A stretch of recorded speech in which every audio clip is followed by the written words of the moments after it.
कि आजकल आप कितने कमजोर हो गए हो कि छोटी सी कोई बात होती है तो आप डामाडोल हो जाते हो। फिर मेरे को उसने ये कह दिया ना, मैं तो मर जाऊंगा, तो मर जाऊंगा, तो वैसे भी काम का नहीं। तो छोटी छोटी बात पे आप अगर इतने बड़े रिएक्ट करते हो, व्यक्ति को कभी भी प्रतिक्रियावादी नहीं होना चाहिए। प्रतिक्रियावादी समझते हो, रिएक्शन देना ही नहीं चाहिए। किसी ने कह दिया कि थारे सिलेक्शन वही कौन, अब नहीं कोई कौन, भूख मरो कौन, बस हो गया काम। क्यों जवाब देना पलट कर। बशीर बद्र साहब कहते हैं ना कि मुखालफत से मेरी शख्सियत संवरती है, मैं दुश्मनों का बड़ा एहतराम करता हूं। जो इस तरह से करने वाले लोग हैं उनसे मेरे व्यक्तित्व में निखार आता है, तो मैं दुश्मनों को बड़ा शुक्रिया अदा करता हूं। एक मेरे साथी थे, आरएस की ट्रेनिंग में थे, बहुत पुरानी बात है, 2011-12 की बात है। एसटीएम बने थे, इंजीनियरिंग करके आए थे। तो हुआ यूं कि पास वाले साथियों ने थोड़ा, कि होता यह है कि जनरली आप किसी भी जगह जाओगे तो एक हीगल वाला है ना, थीसिस, एंटीथेसिस, सिंथेसिस, वाद, प्रतिवाद और संवाद। तो वाद है तो सामने प्रतिवाद भी है। भले आप आरपीएस बन के आरपीए ट्रेनिंग में जाओगे, वहां पे भी आपके सामने एक एंटीथेसिस तो आएगा। तो मजाक मजाक में सही, क्योंकि मजाक मजाक में व्यक्ति गंभीर बात कहता है, मजाक का हवाला देखे, सीधा कहने में थोड़े खतरे है तो कह दिया हूं तो मजाक करते। तो मजाक मजाक में उन्होंने एक बड़ा गंभीर आरोप लगा दिया, गलती से हो गए, पता नहीं कैसे एसटीएम बन गए, बाट जी थे, पता नहीं कैसे एसटीएम बना दी, किसने बना दिया गया। आदत होगी कोई थोड़ा मोड़ा लिकर विकर लेने की आदत थी, ऐसी कुछ कह दिया कि सब्जेक्ट के बेस पे सिलेक्शन हो गया। उस समय 2 सब्जेक्ट होते थे, उनको बात बड़ी चुभी अंदर से।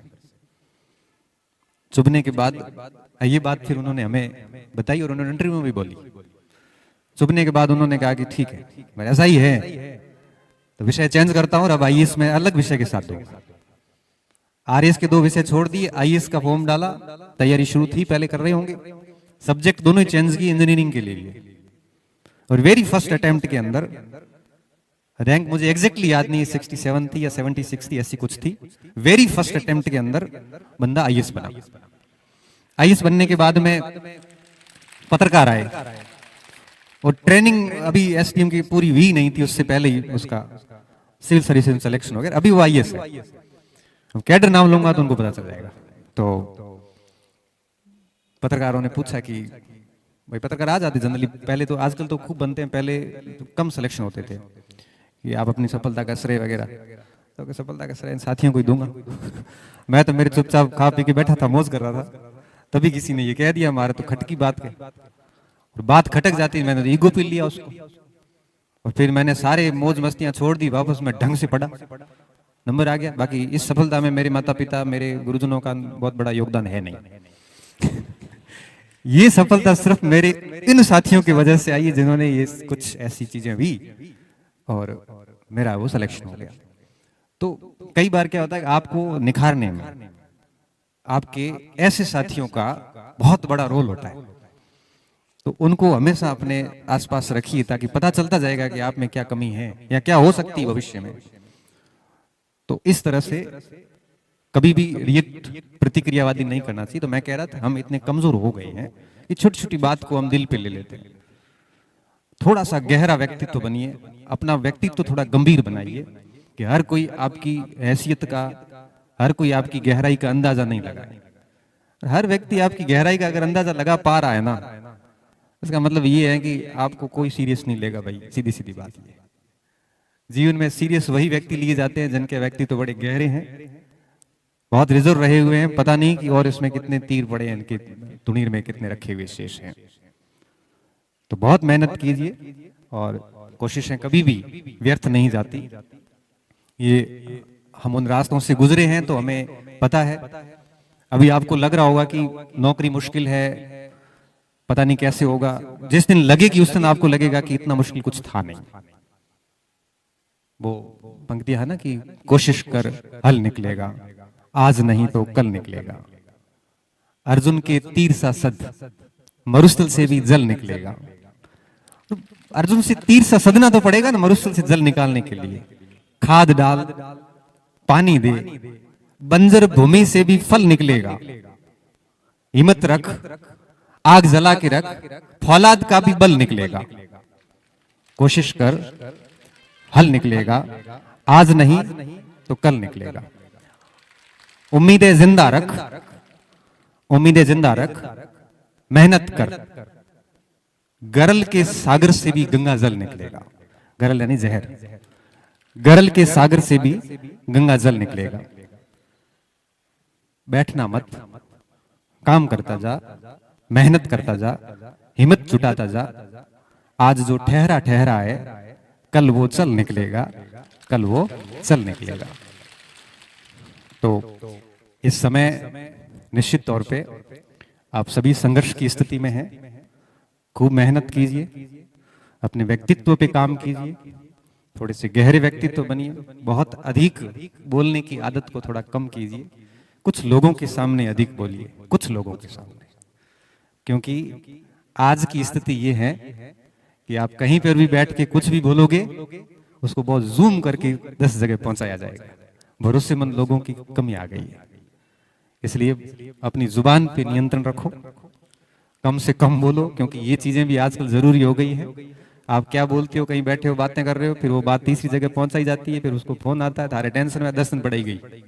तो बेटा उल्टा उल्टा लकड़ क्या तीर क्यों लेना, शांत रहो, बिल्कुल शांत। ये काम करने थोड़ी आए यहाँ पे सूरतगढ़ में। वो यहाँ कहो, मना यहाँ कहो, देख ली तू की देख ली भाई। आप इन चीजों में भी फंसे हैं। ये चीजें आपको दिख नहीं रही है, मुझे दिखती है।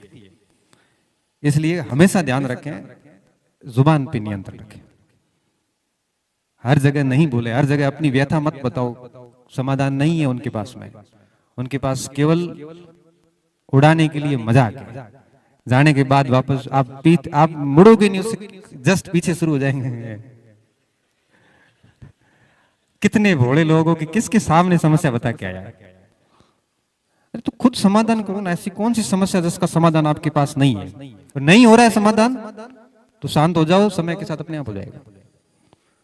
कुछ चीजों का इलाज टाइम करता है, आप नहीं कर सकते तो यहां रहो आराम से, सुबह से शाम पढ़ाई करो, अच्छा शेड्यूल रखो, अपने व्यक्तित्व पे काम करो, थोड़ी गहरे व्यक्तित्व बनो। हर जगह जाके ऐसे खुल के फूट के मत आओ, नहीं तो क्या आपकी कोई वैल्यू नहीं होगी। बहुत अधिक बोलने वालों की वैल्यू नहीं होती। बोलिए उपयुक्त मंच पे, उपयुक्त स्थान पे और उपयुक्त जगह पे, उपयुक्त लोगों के सामने बात रखिए। मैं कॉलेज जाता हूं, मेरे अगर स्टाफ को आप किसी को जानते हो तो पूछना। आपको यूं लग रहा होगा कि मैं बातूनी व्यक्ति हूं, खूब बातें कर रहा हूं। विद्यालय महाविद्यालय परिसर में फर्स्ट ईयर की जब क्लास होती है उसको आप छोड़ दो, बाकी मैं किसी से कोई बात नहीं करता। तब कोई ले कहते कि इसमें बहुत एटीट्यूड है। एटीट्यूड है, 19 साल का नौकरी लगाऊं, खुद का कमा के खा रहा हूं, है आपसे टूटेगा नहीं। साफ बेदाग चरित्र रखा हुआ है एटीट्यूड। कोई कहते हैं कि सर इनका स्वभाव नहीं है ऐसा फालतू बात करने का। पहले खूब करता था, लेकिन उसके फिर गलत अर्थ निकालने शुरू होते थे। फिर कई साथियों ने कहा कि थोड़ा अपने मरण दो, बोलना ही नहीं। क्योंकि मेरा स्वभाव ऐसा है कि मैं कहीं पे भी ध्यान नहीं रखता कि कौन बैठे है, क्या बोल रहा हूं। मैं सारे परतें खोल देता हूं सीधा सीधा। फिर कई बार सुरेंद्र जी भी कहते हैं अरे कंट्रोल कंट्रोल, युवराज जी कहते हैं गणपति थोड़ा ध्यान रखना चाहिए। फिर मेरे को कोई कहता है तो मेरे को बुरा लगता है, मैं लिख लेता हूँ। तो वो कहते हैं अब इसको कुछ कहना ही नहीं। अब मैं समझ गया इन चीजों को कि नहीं बोलना, अपने को उचित जगह पे ही बोलना है। वो उचित जगह कौन सी है ये आपको भी समझ में आ जाएगा।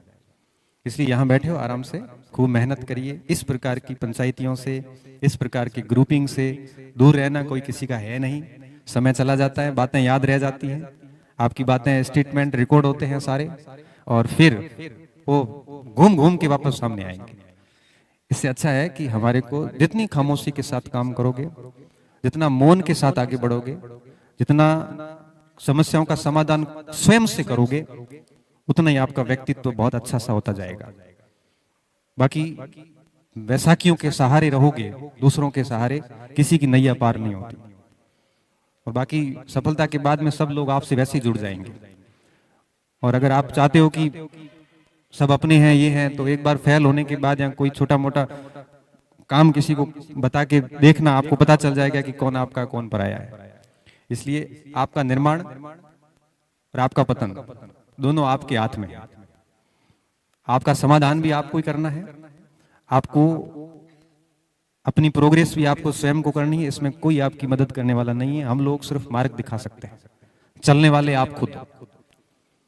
तो खूब मेहनत करिए। मुझे तो यूं लगता है कि हमें बाकी चीजों पे ध्यान कभी देना ही नहीं चाहिए। बस जीवन में टारगेट ले लीजिए कि अब 2 या 3 साल है मेरे पास में, और इन 3 सालों में मैं पूर्ण रूप से अपना जो 100% होता है वो मैं दे दूंगा। मेरी तरफ से मैं कहीं कमी नहीं रखूंगा। और जो जो चीजें एक विद्यार्थी के लिए जरूरी होती है, जैसे मैंने आपको कहा, चाहे स्टडी मटेरियल की बात हो वगैरह, इन सारे नियमों को ध्यान में रखते हुए मैं पढ़ लूंगा तो दिक्कत वाली बात नहीं आएगी। और मैं आपको दावे के साथ कह सकता हूं कि अगर इन छोटी छोटी बातों को ध्यान रखते हुए अगर आप 1-2 साल मेहनत करते हैं तो मैं बहुत विश्वास के साथ कह सकता हूं कि आप विदिन 2 या 3 साल के अंदर बहुत अच्छी जगह पे होंगे।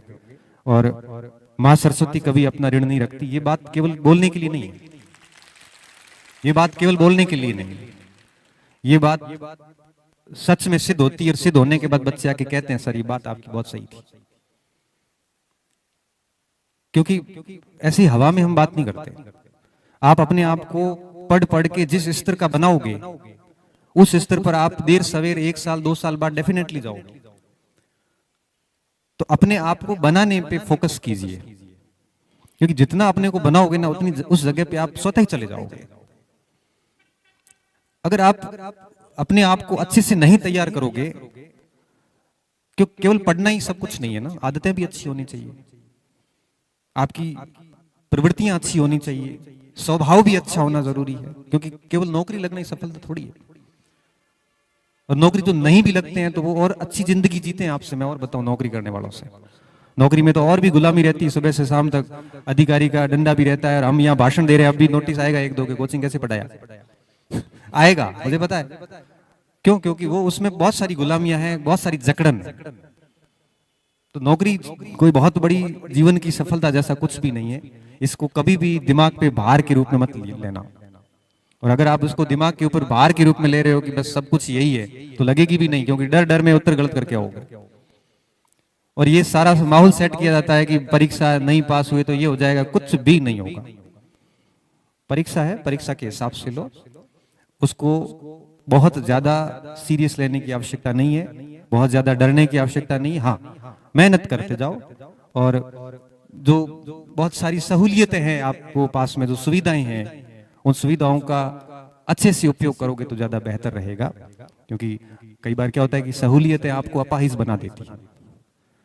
अगर सहूलियतें आपको अपाहिज बना रही हैं तो छोड़ दो। अगर रास्ते आपको मंजिल से भटका रहे हैं तो मोड़ दो। और अगर आप मेहनत छोड़कर मन्नत के धागों के भरोसे बैठे हो तो उठो और ये धागे तोड़ दो। उसके सहारे कुछ नहीं मिलना। जो कुछ मिलेगा सिर्फ मेहनत से मिलेगा। जितना जल्दी इस बात को समझोगे उतना जल्दी सिस्टम का हिस्सा बनोगे। और मेहनत भी सही डायरेक्शन में करनी है।